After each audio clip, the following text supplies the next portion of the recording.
I've had cases where, a guy commits a crime and it turns out that not everyone was surprised that he did it. As a matter of fact, there are sometimes witnesses who will say, yeah, I can see this coming. I've known this couple for a number of years. I saw the fights developing. I could have predicted this would have happened. Well, it turns out that there's people when it comes to Jesus who had a similar experience. They could have predicted. Not everyone was surprised that the Messiah appeared when he did.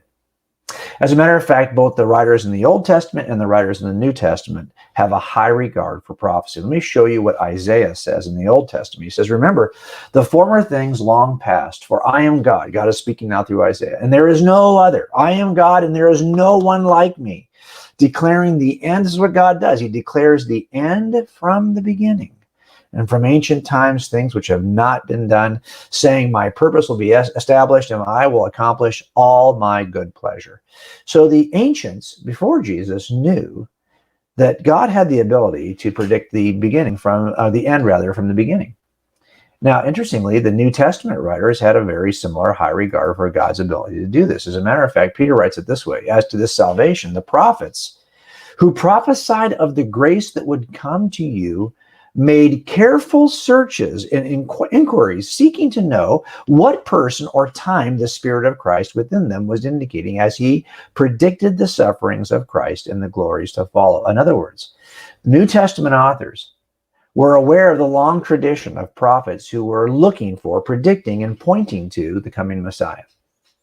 What we're talking about here, of course, is prophecy. And I know there's lots of pastors, and you've probably read books. Maybe you've got this. There's people who I would say, hey, what do you think the strongest evidence is for Jesus being, God? They'll say, well, it's prophecy. It's fulfilled prophecy. Well, I'm going to tell you, I can see why somebody would say that, because look at it this way. In the New Testament, the authors of the Gospels, they cite Old Testament prophecy almost 60 times. But my question, of course, as a new investigator was, why would anyone think this is all that impressive? I'll be honest. As I listened to people tell me that prophecy predicted Jesus, I actually went to those Old Testament prophecies, and I was decidedly underwhelmed. As a matter of fact, let me tell you something. I was recently contacted by a young man who's been working on the staff of a very well-known evangelist here in Southern California. Had been on this staff for years, setting up interviews, setting up all kinds of. I had appeared on this person's show. The staffer was a committed Christian, but eventually deconstructed, you've heard that expression, from his faith. And he said he did it based on the fact that he no longer believed that the prophecies that were usually cited by New Testament authors were legitimate prophecies to begin with. In other words, he felt like those New Testament authors were twisting somehow the scriptures that allegedly prophesied about the appearance of Jesus and making them fit their own narrative, much the way that sometimes Mormon authors would do, or Joseph Smith would twist prophecy in order to predict something that Joseph did. Now, I'm going to talk to you about that because I had a similar feeling.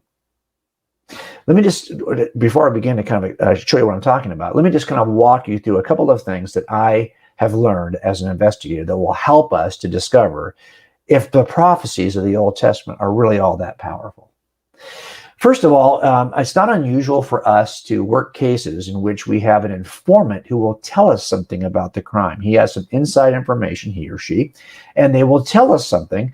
And there is actually a legal definition of what these kinds of informants are. And I'll read it to you, okay? A definition of an informant is a person who has a history or track record of providing accurate information to officers. If qualified as a tested informant, he or she will be presumed reliable unless there is reason to believe otherwise. In other words, this is according to a Supreme Court case. Now, this is the definition of what it is to be a reliable informant. Basically, what it means is they have had to predict that to give you information that you then found out was true as part of your investigation. And once that happens and they've been tested, they actually have provided information that you discover is correct. They can be called a reliable informant. And this is an RI, a reliable informant, or a CRI, which is just a confidential reliable informant.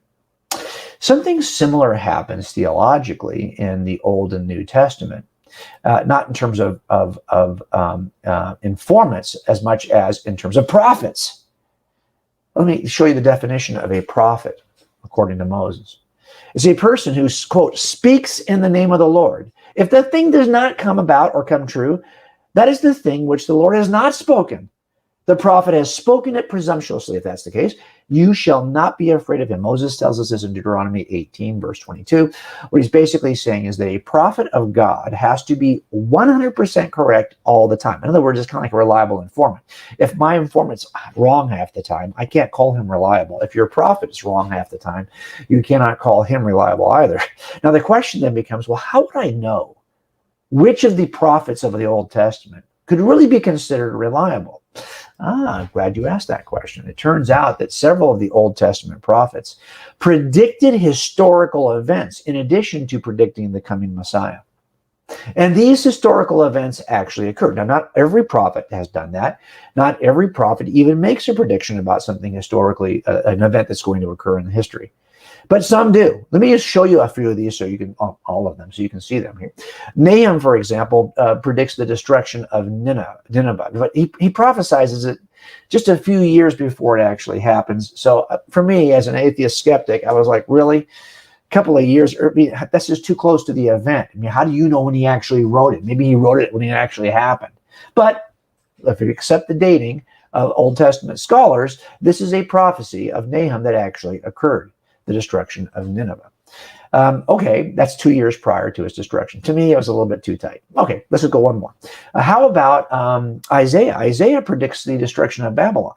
And that prediction occurs actually a lot earlier than the Nahum prediction. That's back about 150 years.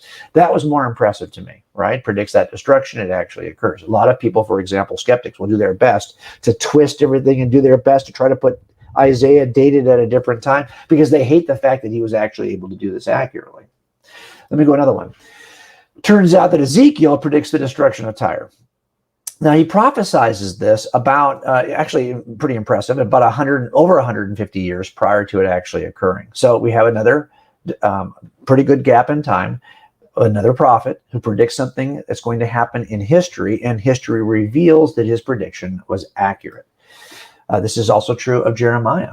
Jeremiah predicts the destruction of Edom, and he predicts it at actually a pretty decent clip ahead of when it actually occurs, almost 500 years before it occurs. So he, I think, can be considered reliable just because of that. Daniel, for example, predicts the end of the reign of Alexander the Great. He predicts also, and by the way, that prediction is pretty far in advance of it actually occurring, over 200 years. And then he predicts the reign of the Roman Empire.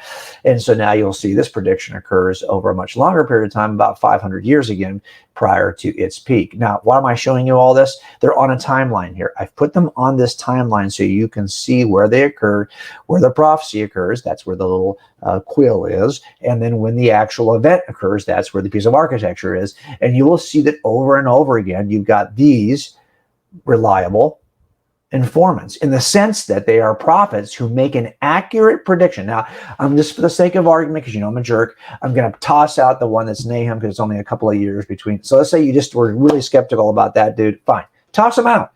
You're still going to be stuck with the other ones. And all of these four reliable informants point to the coming Messiah.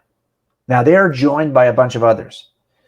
And so I'm going to look at all of these, because it's clear from the predictions that something is about to happen. Someone is coming. And if all you did was look at these four that you consider to be reliable, that would be enough for me. But I'm going to show you all of it because I want you to see it. But I'm going to show it to you in a way that you maybe have never thought about it before, because I'm going to show it to you in terms of its chronology. When did it occur in history? Before I do that, though, I want to make a distinction that I think was troubling for me as an atheist. Remember I told you about that staffer of a local ministry here who was having problems with this and actually was deconverting from Christianity because he thought that the people who were quoting prophecies in the New Testament authors, were really twisting these prophecies. Here's why he thought that, because like me, he thought, you know what? These prophecies they're citing as messianic, Jews don't think those are messianic. I'm reading the plain text in the Old Testament, and I'm thinking, I wouldn't even assume this is messianic. This seems like it's describing the nation of Israel, or it's describing something that David did. Why would you think this is describing a future coming Messiah? Like, if you look at all these New Testament, half these dang things don't even seem like they're talking about the Messiah. And if you ask an ancient Jew, they would never have said that was even messianic to begin with. So if you're going to use those kinds of statements you happen to clip out of the Old Testament to make your case for Jesus, I'm out. That was his view. Okay. Well, there's two kinds of evidence in a crime scene. I'm going to show it to you here on this timeline. So here's my suspect here on my timeline. Let's go ahead and move him over a little bit. So there he is. Now, I'll give you two kinds of evidence. Let's say, for example, that he left a shoe print, or even better, like DNA or a fingerprint. If he left a DNA print or a fingerprint or a shoe print, I could actually identify him before I print the shoe print. Let's say he left DNA. Well, that would be very clear evidence. If his DNA happens to be in a national database, I could identify my suspect from DNA and fingerprints before this dude ever even shows up. In other words, if I had a question, who's my suspect? I don't know who my suspect is. Well, I've got DNA at the crime scene. I've got fingerprints at the crime scene. Well, that kind of stuff points to a person of interest. Clear evidence, like DNA and fingerprints, point to a criminal before I ever meet him. So I can figure out who this guy is before I ever knock on his door. I'll know which door to knock on based on the clear evidence. Let me go to another kind of evidence you sometimes find at crime scenes, like a button. Really? Is that button from the victim? I don't see a button missing on the victim's shirt. Or how about a hairband? Is that button or is that hairband from the... I one time had a piece of shoe foam left at a crime scene. Well, you cannot identify the suspect in advance. I'm not even sure these things belonged to the suspect. I knew they belonged to somebody. Now, if I meet the suspect years later or a couple of days later, and I find that his shirt is missing a button, well, then I will go, oh, this actually is evidence of a crime. This is cloaked evidence. We have clear evidence in every crime scene. We have cloaked evidence in every crime scene. Here's what I mean. This is the kind of evidence that after I identified, maybe with DNA, a suspect from the clear evidence, well, then I can, when I meet him, it turns out this cloaked evidence, if it matches his torn shirt or whatever, well, okay, that's going to identify him. In other words, clear evidence identifies the person of interest before he's identified. Cloaked evidence identifies the person of interest after he's identified. In other words, once I meet him, I can look at his shoe. Oh, it's missing foam. Oh, he had long hair. He's missing a hairband. Oh, he has a shirt that's missing a button. Well, now all of these things that would not seem clear, didn't even seem to clearly point to my suspect before the murder. Well, now this stuff actually helps me to identify the suspect after the fact. Well, it turns out, I think you know where I'm headed with this, that prophecy is often like that. There are some prophecies that are so clear that when I read them, even before Jesus ever appeared, the first readers of that scripture would say, oh, clearly this is describing a coming Messiah, and it's describing him in a clear way. So these are the kinds of prophecies that would point to our Messiah before we ever meet him, just like other clear evidence in a crime scene. Now, there's other kinds of prophecies that are much more like the button, right? They're cloaked. They may or may not be, maybe you wouldn't even see them necessarily as belonging to the suspect. But after you meet the suspect, you'll find out, actually, you know what? Those things match the suspect. They identify him after the fact. So once again, clear evidence points to the suspect beforehand. Cloaked evidence confirms the suspect after the fact. Keep this in mind, because this is a huge, I hope it opens your eyes a little bit, because what typically I see happening is people who are making a case for Jesus from prophecy, they lump these two kinds of prophecies together. And then we're looking at it and thinking, this is lame. Why should I trust any of your prophecies when half of them seem like they're not that clear? They're all cloaked. You can make anyone look like the fact after the fact. You can make anyone look like a suspect, right? So I want to show you now on the timeline, I want to show you the earliest prophecies as they come in place on the timeline. So let's go to our timeline. Here's Jesus. I'll push him over to the edge here. Don't you wonder? This is the fuse that's burning up to Jesus, the prophetic fuse. Don't you wonder why Jesus appeared when he appeared? Like, why didn't he come earlier? Or why didn't he come later? Don't you wonder about that? Is there something about this prophetic fuse that dictates his arrival and when it'll occur? Yeah, actually there is. And so what we're going to do is use those 6 investigative terms. Here's 5. These 5 investigative questions will eventually lead us to the most important question: who is the Messiah? So what we're going to do is ask these 5 questions to get to the 6th. Now here we are charting the first fuse starts to burn. Here are the first prophets who say anything about the coming Messiah. And that's Job, probably one of the most ancient scriptures, and Moses. Now I'm going to put on the screen for you in white, those are the clear prophecies. And in yellow, those are the cloaked prophecies. In other words, I want to eliminate the cloaked prophecies. So if we were to make a list right now of just what Moses and Job gives us, I'm only going to include the clear prophecies, just for sake of argument. Just the clear prophecies. I'm with you. If you're skeptical about prophecy and how it's used to make a case for Jesus, I am too. So here we are. This is what you get from the earliest prophecies. And guess what? Pretty much every question that you have is still left unanswered.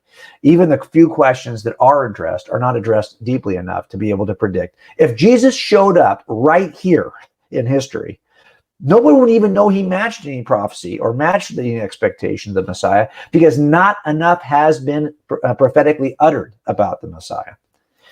That might be why Jesus doesn't come that early.